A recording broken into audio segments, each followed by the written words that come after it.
We're here with our friend Byron Donalds, Congressman, Florida. Byron Donalds, welcome. This impeachment document, what areas are covered in this impeachment document? Well, Mark, good to be with you. This impeachment document brought to us by Congressman Corey Mills. What it really covers is the fact that Joe Biden has, he's basically said, Israel, you change your policy or we're not going to provide the weapons for you. And frankly, the Democrats, they used a phone call to impeach Donald Trump. Mm-hmm. And they said that he was threatening the Ukrainians trying to get information. I think some questions people will say, well, where's the political angle in this? Well, the political angle is that he's bleeding votes in Michigan. You have these radical left protests all over the country where they were voting uncommitted for Joe Biden, saying they couldn't even support him. So I think the White House felt pressure and they're making these knee-jerk reactions. So the core of the articles are he is, for political reasons, he's withholding munitions from Israel that Israel already paid for and that Congress had already approved previously. It's a clear violation of separation of powers.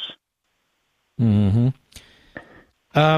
He seems to do this a lot when it comes to the border. He violates the Take Care Clause, intentionally chooses not to enforce immigration laws he disagrees with. That's an impeachable offense. He's defied 2 Supreme Court decisions, and you know this, with the student loans and so forth. That's an impeachable offense. I mean, he really is a lawless man, isn't he? He is, and what's dangerous is that what they rely on is the media to cover it up, and for Republicans, frankly, to not take this seriously and meet this moment, because he's doing grave damage to the office of the presidency and to the operations of the presidency with Congress and with the court. I mean, look, have there been disagreements between presidents and members of Congress? Of course, there's no doubt about that. But the president has one duty above all, and that is to execute the laws of the land, not pick and choose, and not decide to just ignore Congress or ignore the courts to create his own. That is not what the Constitution allows for. And so Congress, at the end of the day, only really has 2 remedies.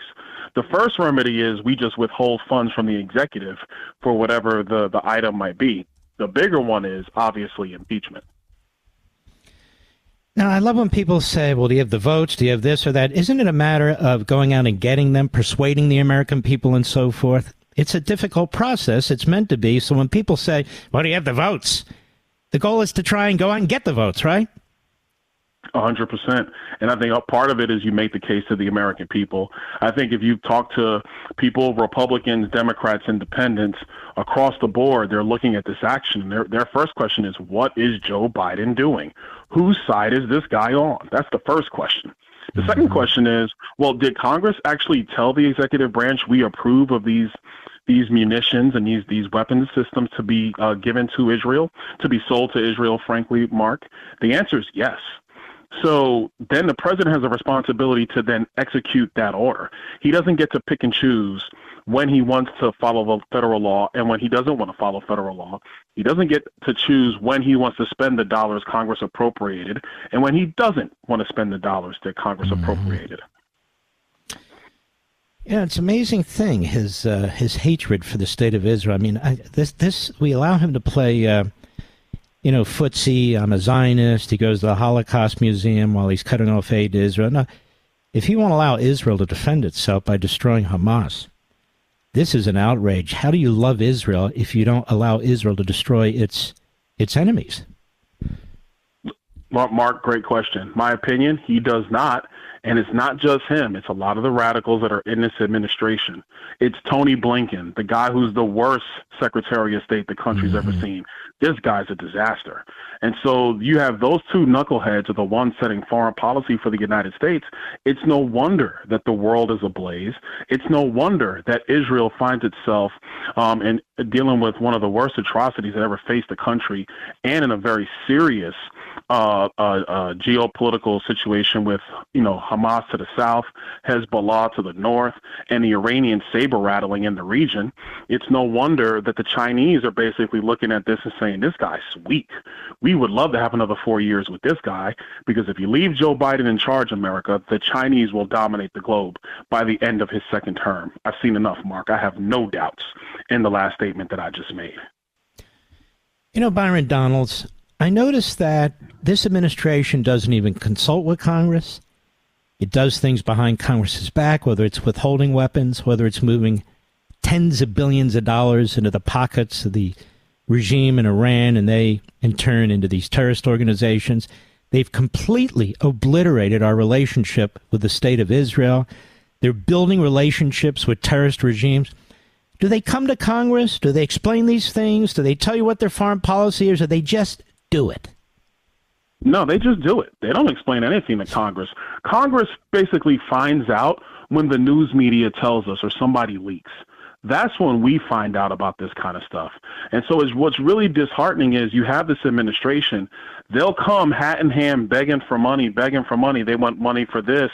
They want money for all these issues. They want, $200 billion to fix the problem that Joe Biden created in Ukraine. Because make no mistake, no matter what's going on with Ukraine right now, none of us want Vladimir Putin taking control of that country. But the history is clear that this is Joe Biden's fault. He is the one that allowed all this stuff to begin in the first place. So they come begging for all this money, but they have no plans. They have no strategy, in part because they don't want to tell us the strategy. Because if they were honest with Congress about what they wanted to do with a lot of this money, we wouldn't approve it, Mark. We would not approve the funds if they told us what they wanted to do. Byron Donalds, I notice that Anthony Blinken doesn't testify very much in front of the House, and we control the House. Why is that? I don't know. That's a great question. That's something that Foreign Affairs, he probably, deals with the Foreign Affairs Committee, maybe House Armed Services from time to time, but he doesn't come in front of the House very often. That's a good point. I'm going to have to point that out to some of my colleagues on Foreign Affairs, because considering what is happening, this guy needs to make himself available. It's not like he's batting 1,000 in his many negotiations that he's doing across the board. It might be better for the United States if he spends some time at home. We might be in a better position globally. And shouldn't he be forced to explain himself? I mean, cutting off funds to Israel, sending money to Iran and so forth. Shouldn't they be forced to explain exactly what their foreign policy is, rather than just come to Congress for money? We're here with our friend Byron Donalds. Byron Donalds. I look at Joe Biden. He does everything by fiat, doesn't he? I mean, he's destroying the combustion engine in the automobile through the EPA. He's destroying our energy independence. He's destroying our capitalist system with all kinds of weird stuff, wokeism and so forth. He's destroyed women's sports. And apparently he's using the federal agencies to get out voter registration for Democrats and so forth. It's pretty hard to know where to start with this guy and how to corral all this, isn't it? It is, Mark. And so, that's why I affectionately call him the master of disaster. Because everything has gone wrong. It's not a situation where it's a Democrat, you don't agree on some things, you negotiate on things to the best that you can with the things you don't like, but the rest of the stuff, they're just following the law and the country moves forward. It's not that. This is really the culmination of what Barack Obama talked about, the fundamental transformation. And that's what they're doing. So that's why everything is going wrong. He's the master of disaster. You have the finance agencies, the SEC, putting out these crazy rules about climate disclosure, stuff that businesses can't even begin to figure out how to comprehend and tackle. That's what they're doing. In Florida, they pulled back, they changed the permitting rules overnight in Florida, where our state agencies would do environmental permitting for projects, and the federal government just overnight said, no, we're taking that back. You have to come to D.C. and get your permits. Wow. Everything is halted. These people truly are crazy. So when I'm around the country, I tell people this isn't Republican, Democrat anymore. This is crazy versus common sense. We need common sense to prevail in America this November if we're going to survive. I know you're not Nostradamus, and I'm asked this question all the time, but I am curious. How do you feel about this upcoming election? I feel good, actually. And the reason why is because I think you have a lot of voters who are not your prototypical Republican voter are looking around and they're saying, this isn't right. This doesn't even make sense. I think the presidential election is really the Pepsi Taste Challenge. Like, who did it better? And I think that when you look at it, who did a better job, I think people clearly see that it was Donald Trump. I think secondarily, Mike Whatley, the new chairman of the RNC, he's laser focused on election integrity, making sure that the rules are followed, that the rules are executed. And that really matters. That's his focus before we even get to the November elections, because you got to make sure you have your team prepared to deal with all the craziness that Mark Elias and those groups are going to try to bring. Last thing I'll tell you, I talked to the president about a week ago. The man has energy and a passion for this country. The movement behind him is unlike anything I've ever seen, Mark. It's bigger than 16 and it's bigger than 2020. Never seen anything like it. And he just keeps going. He won't be intimidated. And I think that's the biggest thing, because the fact that he won't be intimidated, I think gives a lot of people resolve to stand behind him. So I'm confident in November, but as a Republican, we got to get the job done. Like, get out, vote early, get your friends to go vote. Don't be caught up in I don't only believe in election day voting. Get the vote out. We have to dominate these people. We have to beat these people at the ballot box. I feel that's where we're going.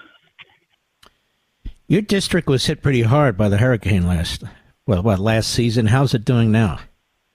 Good. We're still rebuilding. Our toughest areas are back on their feet, but they still have a lot of work to do, probably about another year and a half so of work. But I mean, people down here, Southwest Florida, they're resilient, Mark. I joke with my colleagues. They say, man, what do your people want? I said, my people would just want me to make sure that we repair water and fix water down here. And other than that, just get out of my way. Keep the government out of my way. That's what my people want. It's a resilient constituency. So we're rebuilding. We're back in a lot of ways. Southwest Florida is back in a lot of ways, but Fort Myers Beach, Sanibel Island, Pine Island, they still have some work to do. Mm-hmm. Well, Byron Donalds, you're welcome here anytime. You're a good man. We appreciate you very, very much, my friend. Have a wonderful weekend. Well, I will. Thanks, Mark. Take it easy.